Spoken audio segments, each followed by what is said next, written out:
scream tore through the blizzard.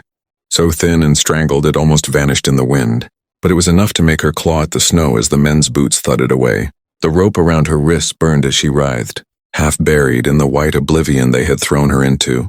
The storm swallowed her desperation, ripping every breath from her lungs, and as she lifted her head she saw only the fading torchlights of the ones who had sworn they would fix the problem and make sure no one ever found her body.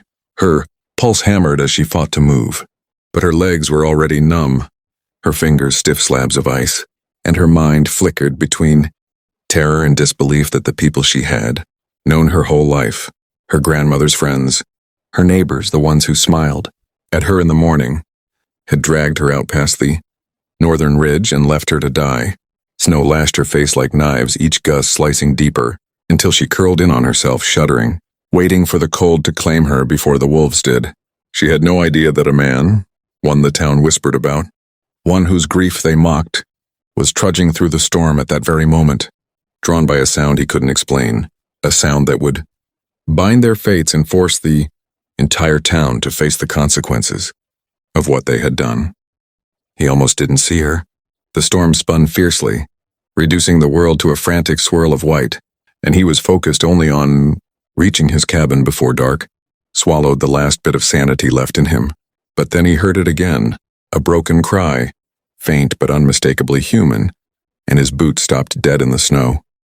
The lantern in his hand wavered as he turned toward the sound, squinting, and for a moment he thought it was just the wind making a fool of him, the same way it sometimes whispered his late wife's name when he walked alone. But then the cry came again, hoarse and desperate, and his breath hitched. Without hesitating, he plunged toward it, sinking knee-deep in snow, pushing branches aside, until he saw the dark shape curled beside a drift. His heart stopped. She looked like a ghost at first, white skin, hair frozen to her cheeks, clothing torn and dusted with frost. He knelt, sweeping snow off her face, and her eyelids fluttered weakly. When her gaze met his, a mix of fear and pleading shimmered in it, and he felt something he hadn't felt in months, fury. Someone had done this intentionally. He didn't know who she was or why she was out here, but no one deserved to be left to die. He cut the rope around her wrists, scooped her into his arms, and carried her through the storm as she drifted in and out of consciousness, whispering fragments of words he couldn't make out. By the time he slammed his cabin door shut behind them, she was barely breathing. His cabin wasn't much, just a fireplace, a table, a bed, and the shadows of a life he no longer lived, but he moved with the urgency of someone who knew exactly how close death was. He stripped off her wet clothing, wrapped her in blankets, and forced her hands near the fire to warm them, whispering, "Stay with me," though he didn't know if she could hear him.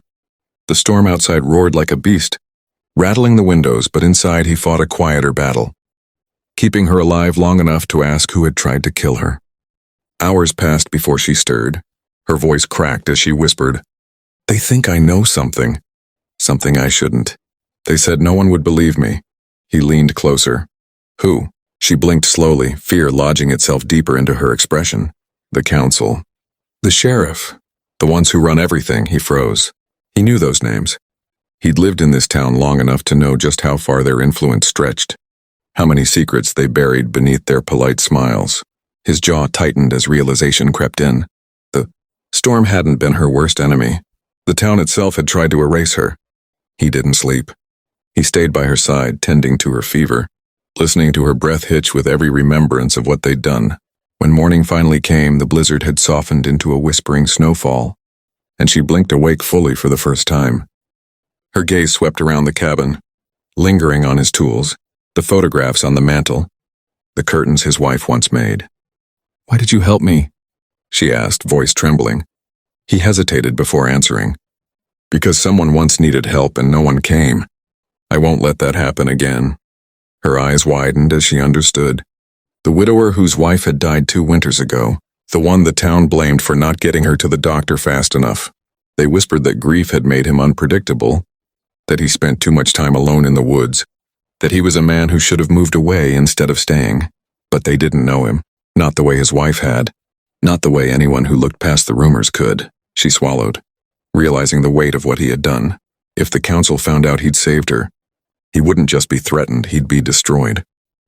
At midday he heard horses approaching, His muscles tensed immediately, and he signaled her to stay silent. Through the window, he saw shadows moving along the tree line. 3 men, familiar faces. Men who had carried rifles on hunting trips with him years ago. The tallest called out, "Anyone home?" His voice was casual, but too casual, and the widower felt his stomach knot.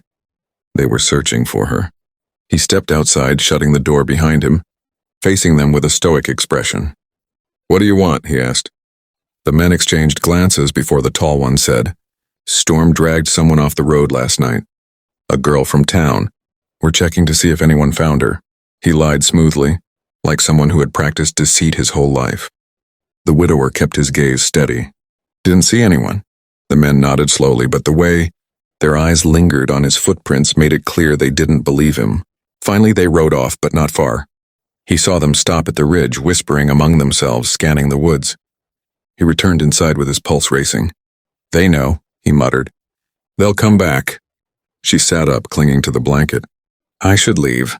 I won't let them hurt you because of me." He shook his head sharply. "If you go now, you die. If you stay, they'll have to go through me."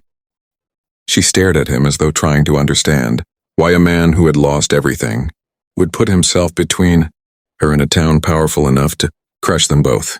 But she saw it in his eyes, something raw, something fierce, something that had been trapped behind walls for too long. Protecting her gave him purpose again, something he hadn't felt since his wife died, and she realized she wasn't just fighting for survival, she was fighting for truth. "They killed someone," she whispered. "A boy, and they buried it. I saw them. They said if I talked, I'd disappear." He stiffened. The town council had always acted above the law, but murder was something else entirely. He knew then that hiding her wasn't enough. The truth had to come out, even if it meant he'd be branded the enemy too. The second night was worse than the first. The temperature plunged, the storm rose again, and strange noises echoed through the woods. Branches snapping, heavy steps crunching through the snow. He paced the cabin, lantern in hand, watching the windows. The wind screamed like a warning. She sat beside the fire, trying to steady her breath, when something hit the door, hard enough to shake the frame. She gasped. He raised his rifle, motioning for her to stay back, and cracked the door open. A dead animal hung from a rope on the porch, freshly killed, blood dripping into the snow. A message, a threat. The man had indeed come back. He cut the rope, threw the carcass aside, and whispered, "They won't scare me off." But she could see the tension in his shoulders, the way his fingers trembled slightly. He wasn't afraid for himself. He was afraid for her. The next morning, he made a decision. "We're going into town," he said. She recoiled. "They'll kill me." "Not if the whole town sees you alive," he replied. "If you walk into the square, they can't deny what they did." She stared at him, shocked. It was madness, but it was also the only way to expose them.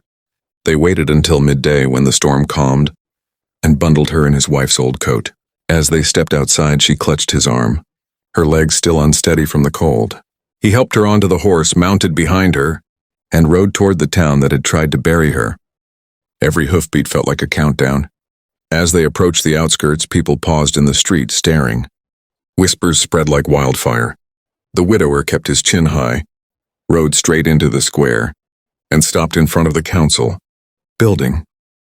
The sheriff stepped outside, face paling as he saw her. Gasps rippled through the crowd.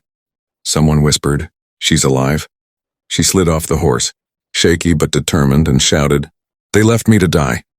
Her voice cracked through the silence like thunder. Faces turned to the council, members clustered behind the sheriff, men who suddenly looked far less confident. The widower stood beside her, rifle in hand, as she pointed at them. "They killed a boy. I saw them bury him. They tried to kill me because they knew I wouldn't stay quiet." The crowd erupted. Some people yelled at the council, others demanded answers, and the sheriff's expression twisted into fury, but not at her. At the widower. "You should have stayed out of this," the sheriff hissed, stepping forward. "You think anyone's going to believe her over us?"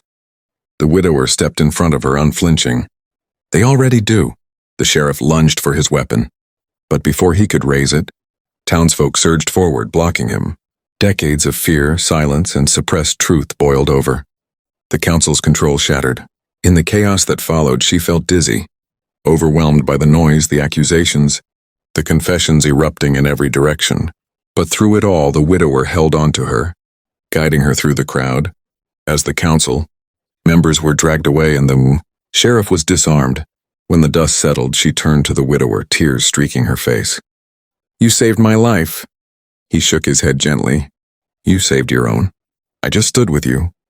But she knew the truth. Without him, she would be buried somewhere beneath the snow. Another secret lost to the winter. Instead, she stood in the open, alive, vindicated, and no longer alone. The town, shaken to its core, would never forget the day she walked back from the blizzard with the widower at her side, forcing them all to face what they had tried to hide. And as the storm finally broke, sunlight piercing the clouds, she realized something else. She hadn't just survived. She had found something worth living for again, and so had he.